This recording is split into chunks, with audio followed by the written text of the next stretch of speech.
आज हम पढ़ेंगे क्लास 9th में। सब्जेक्ट है हिंदी क्षितिज और पीरियड है आज का जो है थर्ड पीरियड।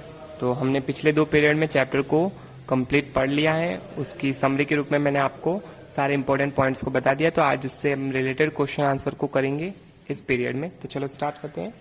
ये आपकी पाठ्य पुस्तक में प्रश्न दिए हुए पेज नंबर 19 पे दिया हुआ है बुक्स में, आपकी क्षितिज बुक्स में। तो फर्स्ट क्वेश्चन कह रहा है कांजी हॉर्स में कैद पशुओं की हाजिरी क्यों ली जाती है। कांजी हॉर्स जहां पर लावारिस पशुओं को बांधा जाता है, जैसे जो गलियों में घूमते हैं ना लावारिस पशु, उनको बांध दिया जाता है, उसके अंदर वो है स्थान, उसको बोलते हैं अपन कांजी हॉर्स। ओके, तो कांजी हॉर्स के कर्मचारियों पर पशुओं को सुरक्षित रखने की जिम्मेदारी होती है। इनके पर जो कर्मचारी होते हैं कांजी हॉर्स के, उन पर ये जिम्मेदारी होती है कि पशु सुरक्षित रहें। इसी कारण वो नित्य प्रति या फिर रेगुलरली कह सकते हैं हाजिरी लेकर ये निश्चित किया जाता है कि वहाँ कोई पशु घटा तो नहीं है या फिर कम तो नहीं हुआ। इस तरह से इसका आंसर ये हो सकता है। सेकंड क्वेश्चन कह रहा है छोटी बच्ची को बैलों के प्रति प्रेम क्यों उमड़ आया। तो इसका आंसर है छोटी बच्ची की माँ का देहांत हो गया था। मतलब छोटी बच्ची की माँ मर चुकी थी, जैसे हमने चैप्टर में पढ़ा। तो सौतेली माँ उसको बहुत पीटती थी। तो उन्होंने उस लड़की ने जब बैलों को देखा तो उनको जब भूखा देखा और पीटते हुए देखा तो उसे खुद के समान ये महसूस हुआ कि इनकी स्थिति भी मेरे जैसी ही है। अतः उसे उन दुखी बैलों से सहानुभूति हो गई थी, इसीलिए बैलों के प्रति उसका प्रेम उमड़ आया।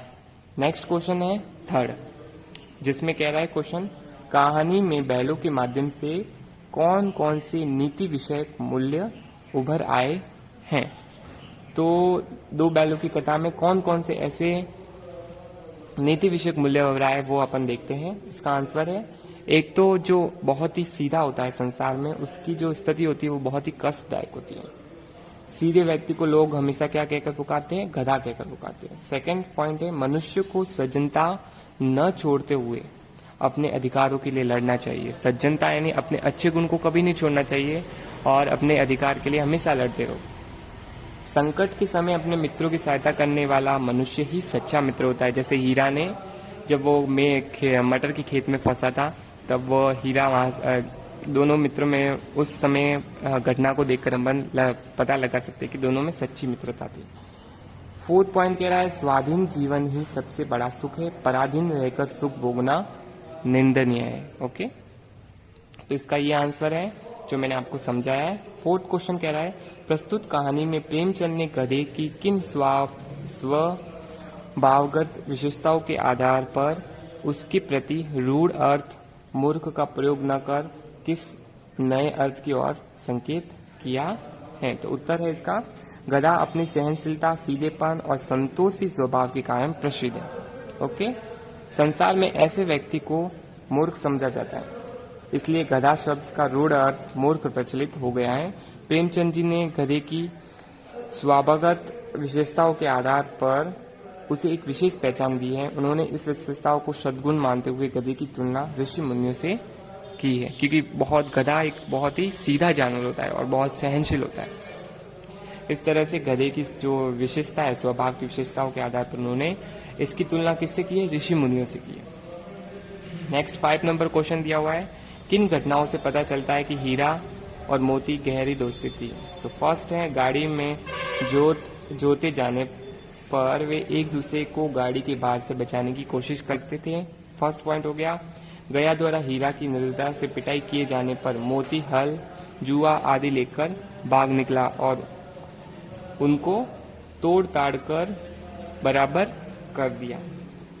थर्ड पॉइंट हो सकता है सांड आया था, उनको दोनों ने मिलकर परास्त किया था। मटर का जो खेत था उसमें मटर खाते समय मोती के पकड़े जाने पर हीरा भागा नहीं था। इसी तरह कांजी हाउस में मोती ने भी हीरा के साथ उसके साथ बन जाना स्वीकार किया, मतलब वहां से वो नहीं भागा। इस तरह से इन दोनों में ये सच्ची मित्रता थी। नेक्स्ट क्वेश्चन 6 है लेकिन औरत जात पर सींग चलाना मना है, ये भूल जाते हो। हीरा के इस कथन के माध्यम से स्त्री के प्रति प्रेमचंद के दृष्टिकोण को स्पष्ट कीजिए।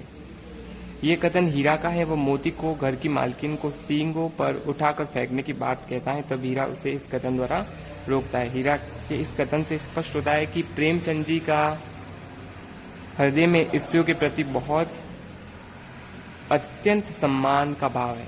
ओके, तो इसका जो शॉर्ट आंसर है वो है सम्मान का भाव स्त्रियों के प्रति है, स्त्रियों के प्रति सम्मान का भाव है प्रेमचंद जी का। इसी तरह नेक्स्ट क्वेश्चन 7 दिया हुआ है, इसको भी आपको करना अपनी नोटबुक में। किसान जीवन वाले समाज में पशु और मनुष्य के आपसी संबंधों को कहानी में किस तरह व्यक्त किया गया है। कहानी में किसान जीवन में मनुष्य और पशुओं के आपसी संबंधों को प्रेम, आत्मीयता और सहानुभूति से पूर्ण दिखाया गया है। किसान अपने पशुओं को अपने परिवार का सदस्य समझते हैं। जूरी का अपने बैलों के प्रति व्यवहार इसका प्रमाण है। दूसरी ओर गया जैसे कठोर हृदय किसान भी होते हैं जो पशुओं के साथ निर्दयतापूर्ण व्यवहार करते हैं। पशु भी स्वामी के भाव को भली प्रकार समझते हैं। ओके, तो जैसे कि हमारे समाज में किसान जीवन वाले समाज में पशु और मनुष्य के आपसी संबंध, मतलब पशु और मनुष्य का आपसी संबंध बहुत ही अच्छा होता है। जैसे जो जूरी है और हीरा और मोती का जो संबंध था बैलों का, इसी तरह एक गया नाम का जो किसान था, उन्होंने बहुत ही गंदा व्यवहार किया था इन दोनों बैलों के साथ में। उनको खाना तक नहीं दिया, उनको पीटता था।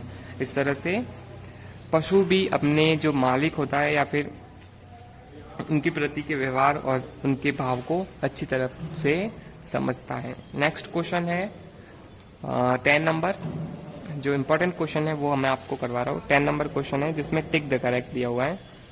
इसमें बताया गया है आपको सही कथन पर सही निशान लगाना है। गया ने हीरा और मोती को दोनों बार सूखा भूसा खाने के लिए क्यों दिया? क्योंकि गया पराये बैलों पर अधिक खर्च नहीं करना चाहता था, या फिर गरीबी के कारण खली आदि खरीदना उसके बस की बात नहीं थी।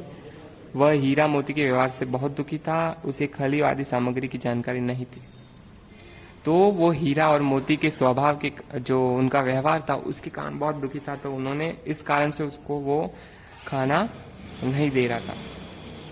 ओके, तो रचना और अभिव्यक्ति में क्वेश्चन 12 है, जिसमें बताया क्या आपको लगता है कि ये कहानी आजादी की लड़ाई की ओर भी संकेत करती है? तो इसकी कथा जो लिखी है ये प्रेमचंद जी ने लिखा है। दो बैलों की कथा के द्वारा लेखक ने देशवासियों को स्वाधीनता के लिए त्याग और बलिदान की प्रेरणा दी है। कहानी के दोनों बैल स्वतंत्रता सेनानी के प्रतीक हैं।